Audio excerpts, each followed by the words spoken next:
Agualeguas, Nuevo León. El reloj marcaba la hora del mediodía y el silencio pesaba más que el plomo, pero no era paz, era la calma antes de la confrontación. Bajo el sol inclemente del norte, el polvo seco flotaba en el aire como una advertencia que nadie quiso escuchar. Un convoy blindado de fuerza civil y el ejército avanzaba lento por una brecha olvidada, levantando una nube de tierra que ocultaba el horizonte. Parecía una rutina, parecía un patrullaje más del operativo Muralla, pero en la sierra nada es lo que parece y todo es una trampa peligrosa. De pronto el caos comenzó. Una camioneta pick-up negra y robusta como un tanque de batalla salió de la nada cortando el paso. No hubo gritos de alto, no hubo negociación, solo el rugido seco de los rifles de asalto rompiendo el viento. Una emboscada intensa, cientos de proyectiles impactaron contra el blindaje de las unidades oficiales. En cuestión de segundos, el sonido era ensordecedor.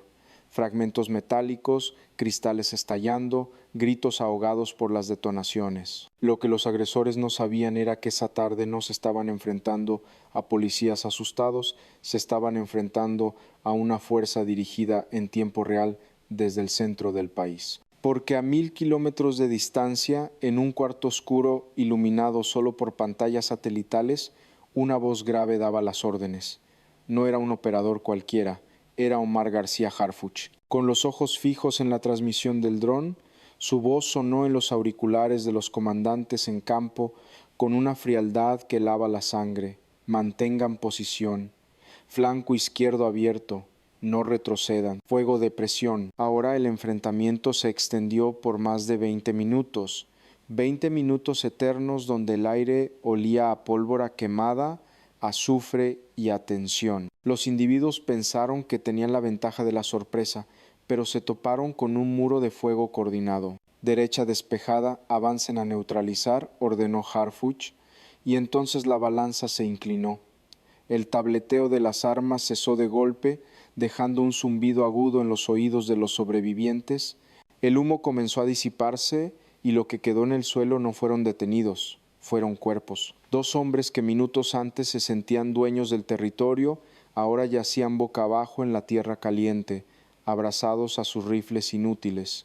El operativo Muralla no había ido a patrullar, había ido a interceptar, y el objetivo acababa de caer. Pero cuando los agentes se acercaron a la camioneta destrozada para asegurar la zona, notaron algo en el interior de la cabina, algo que no debía estar ahí y que cambiaría el sentido de toda esta operación. El olor a diésel derramado se mezclaba con el aroma metálico de la sangre fresca bajo el sol de Agualeguas. Era una mezcla densa, nauseabunda, que se pegaba al paladar de los agentes de fuerza civil mientras avanzaban paso a paso hacia la camioneta destrozada. El calor del norte hacía vibrar el aire distorsionando la imagen del vehículo tipo pick-up, que ya no parecía una máquina, sino un contenedor de acero perforado por la respuesta del Estado. El parabrisas había desaparecido, convertido en miles de fragmentos rotos sobre el asfalto.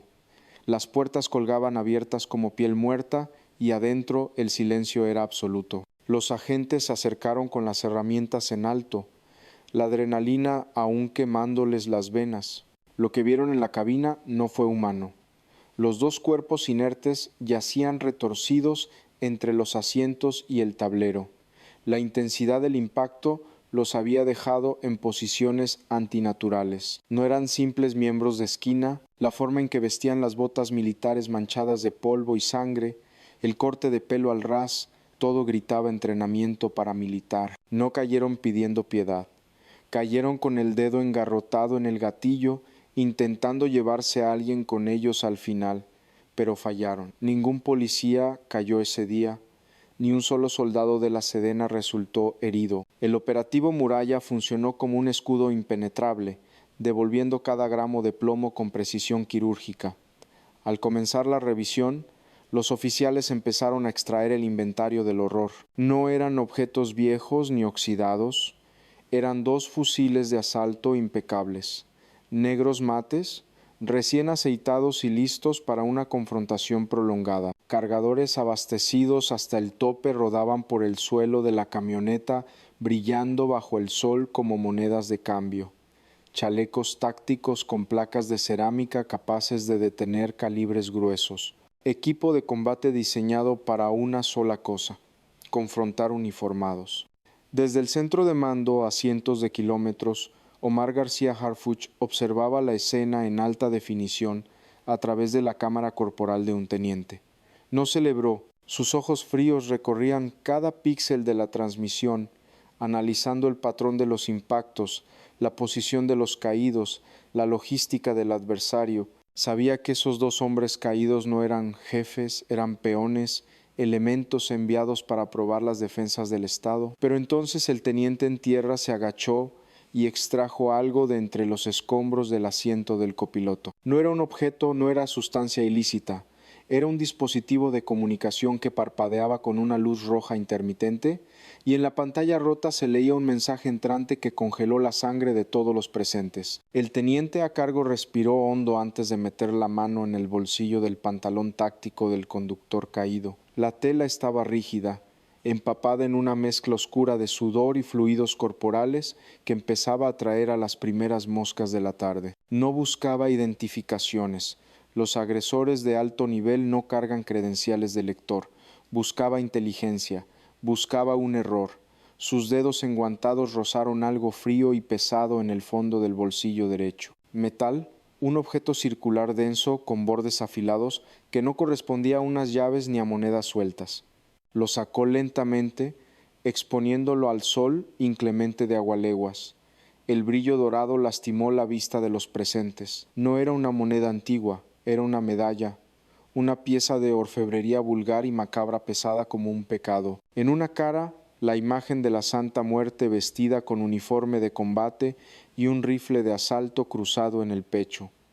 En la otra, 3 letras grabadas con láser profundo, casi con rabia: CDN, la Organización del Noreste, la marca de la estructura. No eran simples operadores contratados por temporada, eran miembros adoctrinados en una filosofía de conflicto puro, portando esas medallas como si fueran condecoraciones de un ejército del submundo. Al revisar al segundo cuerpo, la historia se repitió. En su chaleco, pegada al corazón, otra medalla idéntica, pero esta tenía una inscripción adicional en el borde: Tropa del Infierno. Desde la Ciudad de México, la voz de Omar García Harfuch rompió el silencio de la radio con una gravedad absoluta. Había visto el amuleto a través de la transmisión en tiempo real. No necesitó que nadie se lo describiera. Conocía esa insignia, sabía lo que significaba encontrarla en ese municipio específico. Confirmen visual, Organización del Noreste, célula de choque, ordenó, y su tono ya no era el de un estratega observando, sino el de un cazador que acaba de identificar el rastro del objetivo mayor. Esas medallas no eran solo adornos, eran salvoconductos de jerarquía. Significaba que esos 2 hombres caídos tenían rango, que no estaban ahí por casualidad patrullando una brecha vacía, estaban protegiendo algo o a alguien. La presencia de esas insignias doradas en medio de la nada confirmaba la peor sospecha de inteligencia federal. El enfrentamiento no había sido un encuentro fortuito, habían tropezado con la vanguardia de una columna mucho más grande y peligrosa. Y lo que descubrieron en la caja de la camioneta pick-up confirmó que la verdadera operación apenas estaba comenzando. Algo en la escena apestaba más que la caída misma. Las matemáticas de la confrontación son simples y contundentes. No mandas a 2 soldados rasos a caer contra un convoy federal blindado a menos que sea estrictamente necesario. Fue un sacrificio táctico. ¿Por qué 2 hombres, por armados que estuvieran, decidirían abrir fuego contra una fuerza superior que los superaba 10-1? La lógica indica huir, esconderse, disolverse en el monte, pero ellos no. Ellos atacaron de frente con rabia, como si quisieran ser vistos, como si su única misión fuera detener el reloj. Y entonces apareció la anomalía. Al inspeccionar la pick-up asegurada, los agentes de Fuerza Civil encontraron lo que las noticias llamarían simplemente equipo táctico, pero la realidad era mucho más oscura. Entre los cargadores y los cartuchos percutidos había una caja negra de polímero, reforzado conectada directamente a la batería del vehículo, con cables gruesos de uso industrial. No era una radio estándar, no era un escáner de frecuencias barato comprado en internet. Las luces del dispositivo seguían parpadeando en verde, proyectando sombras fantasmales sobre la tapicería manchada de sangre. Era un repetidor de señal de grado militar. Omar García Harfuch, desde el centro de mando, pidió un acercamiento inmediato a ese aparato. Sus ojos se entrecerraron, lo reconoció al instante. Ese equipo no sirve para comunicarse, sirve para triangular, sirve para monitorear posiciones en tiempo real. Esos dos hombres no eran operadores comunes patrullando una brecha perdida. Eran una antena móvil, un nodo de inteligencia humana. Estaban ahí para vigilar los movimientos del operativo Muralla y transmitir la ubicación exacta de las tropas federales a alguien más. No toquen la camioneta, aseguren la caja negra ahora, ordenó Harfuch con la urgencia de quien acaba de descubrir una amenaza de tiempo. La duda cayó como un balde de agua helada sobre los presentes. Si ellos tenían esa tecnología, significaba que sabían exactamente cuándo y por dónde pasaría el convoy. No fue un encuentro fortuito. Los estaban esperando, o peor aún, los estaban rastreando, y estos dos caídos eran solo el señuelo para medir el tiempo de respuesta. La pregunta que flotaba en el aire caliente de Nuevo León ya no era quiénes eran, sino quién les dio acceso a esa tecnología que solo deberían tener las fuerzas especiales, y lo más aterrador, quién estaba al otro lado de la señal escuchando cómo caían sus peones sin mover un solo dedo. El brillo verde de la pantalla del repetidor iluminó la cara del teniente como un espectro burlón en medio de la tragedia. No era una frecuencia de radio comercial, no era banda civil, ni una intervención de aficionados. Los números digitales marcaban un canal específico encriptado, protegido por supuestos protocolos de seguridad nacional de alto nivel. Era la frecuencia táctica reservada exclusivamente para el operativo Muralla, la misma línea segura por la que apenas unos minutos antes se habían coordinado las posiciones y los movimientos de las tropas federales y estatales. El estómago de los oficiales presentes se revolvió con una mezcla intensa de náusea y furia incontrolable. Eso no se consigue presionando a un policía de tránsito en una brecha. Esos códigos no se compran en el mercado negro de la esquina. Esa clave de encriptación tuvo que salir de adentro de las entrañas mismas de la corporación, de un escritorio limpio con aire acondicionado, de alguien con acceso de nivel superior que por un sobre manchado de dinero sucio y sangre ajena, decidió vender la ubicación exacta de sus propios compañeros. Los dos operadores caídos de la Organización del Noreste no eran adivinos tácticos, eran oyentes privilegiados. Iban un paso adelante porque alguien con uniforme, placa y juramento les había regalado los ojos y los oídos del Estado. Mientras los soldados se jugaban la vida en el monte tragando polvo y esquivando proyectiles calibre 50, una persona de oficina les estaba susurrando al oído a los agresores por dónde atacar. La traición tiene un olor distinto al de la caída. Huele a cobardía rancia, huele a perfume caro, intentando disimular la podredumbre moral de quien firma la sentencia de sus iguales. Los agentes miraban sus propios radios con desconfianza, como si de pronto esos aparatos de plástico negro se hubieran convertido en serpientes venenosas listas para morder. Desde la capital, la reacción de Omar García Harfuch fue volcánica. Al recibir la confirmación de que la frecuencia estaba comprometida, no golpeó la mesa ni gritó. Hizo algo peor. Guardó un silencio absoluto de 3 segundos, un silencio denso que prometía purgas inmediatas. Corten la comunicación ahora, cambien a canal Bravo 7. Y quiero la lista de todos los que tuvieron acceso a los códigos de hoy, todos desde el mando regional hasta el capturista, ordenó. Su voz ya no tenía la frialdad del estratega, tenía el filo del verdugo. Ya no se trataba solo de neutralizar operadores en agualeguas. Ahora la misión tenía un nuevo objetivo prioritario: encontrar al informante que desde las sombras del sistema intentó convertir a un convoy federal en un blanco de tiro al blanco. Para entender la intensidad de lo que ocurrió en Agualeguas, hay que dejar de pensar como humanos y empezar a pensar como contadores del submundo.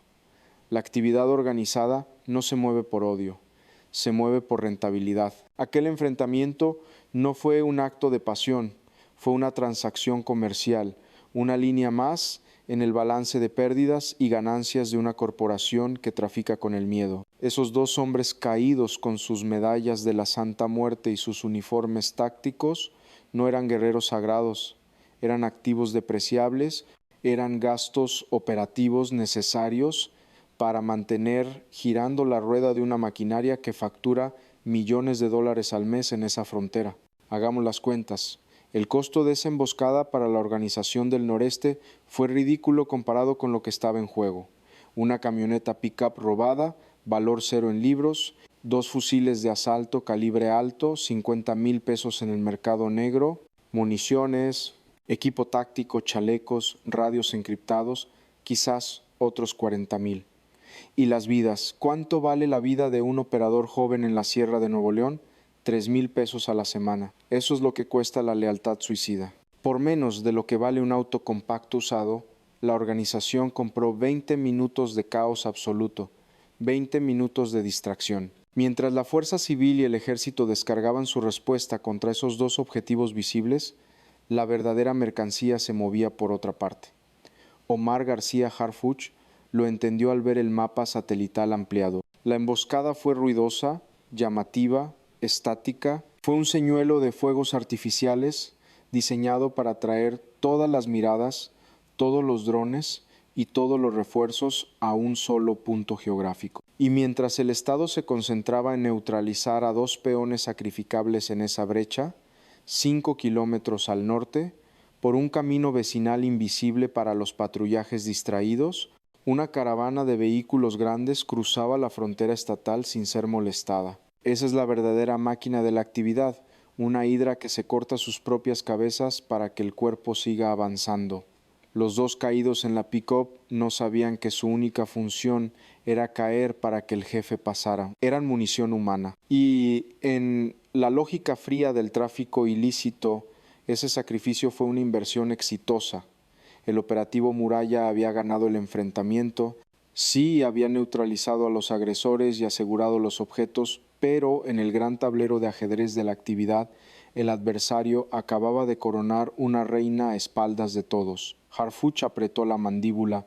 Sabía que ganar una batalla no sirve de nada si el enemigo está jugando otra operación. La trampa estaba puesta. El sacrificio de los peones había funcionado. La caravana fantasma se escapaba hacia el norte, invisible, impune, creyendo que el Estado seguía distraído contando casquillos en una brecha polvorienta, pero cometieron un error fatal. Subestimaron a quien estaba sentado frente a la pantalla maestra en la Ciudad de México. Omar García Harfuch no estaba celebrando las bajas. Sus ojos no estaban en los caídos, sino en el espacio vacío del mapa. En el silencio de las otras rutas, su instinto de investigador le gritó que la victoria era demasiado fácil, demasiado ruidosa. Y entonces vio el polvo levantarse a 5 kilómetros de distancia en una imagen satelital térmica. No dudó ni un segundo. Ignorando la frecuencia de radio comprometida, Harfuch tomó un teléfono encriptado rojo, una línea directa que no pasa por informantes locales ni mandos medios corruptos. Habló con la frialdad de un cirujano a punto de amputar una extremidad gangrenada. Comandante aéreo, coordenada sector norte 4, tiene visual de convoy pesado, no pida identificación. Intercepte, autorización de respuesta a discreción. Bájenlos del mapa. En agualeguas, el cielo se partió en dos. El zumbido lejano se convirtió en un rugido de turbinas cuando 2 helicópteros artillados de la Fuerza Civil, los temidos Black Hawk, aparecieron sobre la copa de los árboles como ángeles vengadores. No iban a la zona del enfrentamiento, iban directo a la ruta de escape. Los operadores de la caravana oculta miraron hacia arriba y el terror les congeló la sangre. Pensaron que habían burlado al sistema, que habían comprado su salida con 2 cuerpos, pero el sistema ahora tenía ojos en el cielo y un dedo firme en el gatillo. Desde el aire, la orden se cumplió con precisión militar. Una ráfaga de advertencia levantó un muro de tierra frente a las camionetas grandes. Frenaron en seco, las puertas se abrieron y hombres armados corrieron como hormigas bajo la lupa de un niño cruel. pero no había lugar donde esconderse. Harfuch observaba la pantalla con los brazos cruzados, el rostro impasible. Ya no era un funcionario de escritorio. En ese momento era la encarnación de la respuesta del Estado. Nadie entra y sale de mi territorio sin pagar peaje, murmuró para sí mismo. El operativo Muralla había dejado de ser un escudo, se había convertido en una espada.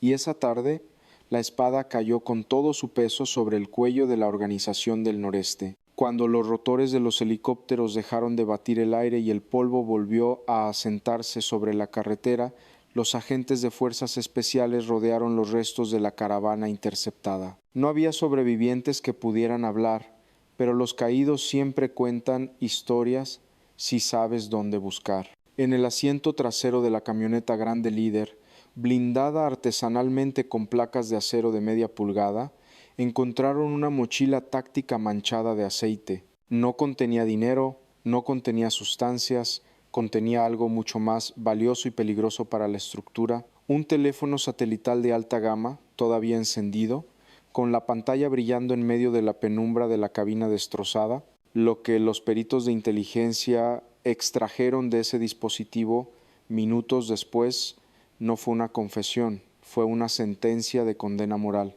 En la bandeja de salida, marcado con una hora que coincidía exactamente con el inicio del enfrentamiento en la brecha, había un archivo de audio de 12 segundos. Omar García Harfuch ordenó reproducirlo en el centro de mando.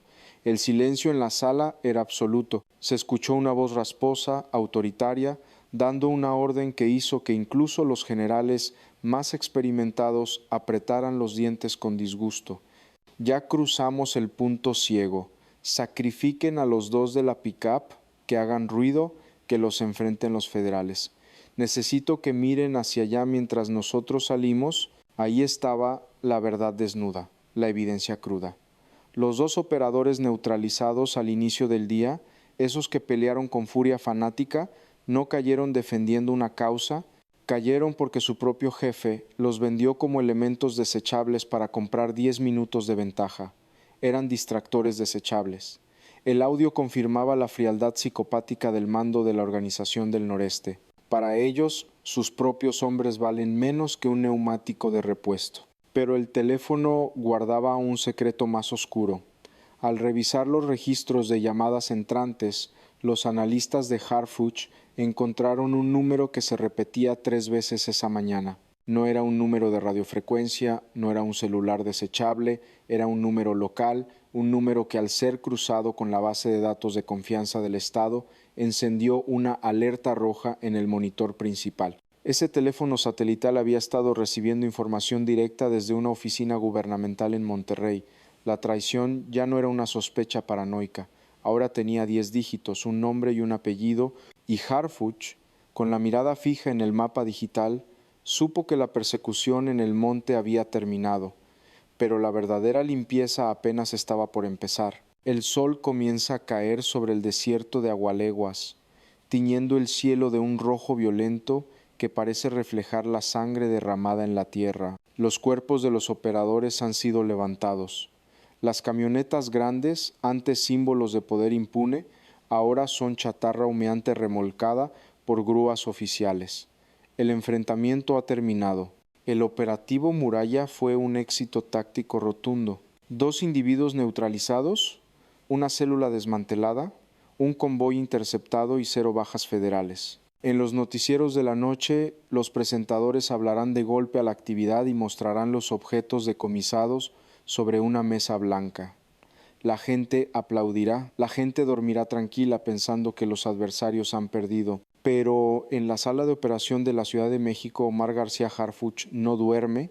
Él sabe la verdad que las cámaras no enfocan. Sabe que la victoria de hoy tiene un sabor amargo porque mientras sus hombres limpiaban el desastre en la carretera, él sostenía en sus manos un papel con un número de teléfono impreso, un número que no pertenece a un líder de la sierra, sino a una oficina climatizada en el centro de Monterrey. El enemigo real no llevaba botas sucias ni tatuajes de la Santa Muerte. El enemigo real lleva corbata, huele a loción cara y cobra un sueldo del erario público mientras vende las coordenadas de sus protectores al mejor postor.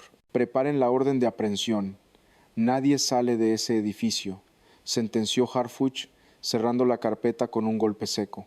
La batalla de los proyectiles se ganó, sí, pero la confrontación de la confianza apenas comienza. Lo que pasó en Agualeguas es una radiografía del problema que carcome al país. La actividad organizada no es un parásito externo que intenta entrar, es una infección que ya vive en el torrente sanguíneo del sistema. Los operadores son solo los síntomas visibles. La enfermedad real son aquellos funcionarios que por ambición o cobardía abren las puertas de la ciudad desde adentro. Hoy la muralla resistió, el Estado respondió con fuerza efectiva, pero la pregunta que queda flotando en el aire frío de la noche, la pregunta que debería impedirnos cerrar los ojos, es mucho más aterradora que cualquier confrontación. Si el informante que vendió a los policías desayuna en la misma cafetería que tú, si trabaja en el edificio donde tramitas tus papeles, si sonríe en las fotos oficiales, ¿quién nos asegura que mañana no seremos nosotros los vendidos en una lista de precios? El miedo ha cambiado de bando, es cierto, pero el informante sigue en casa y Harfuch ya va por él.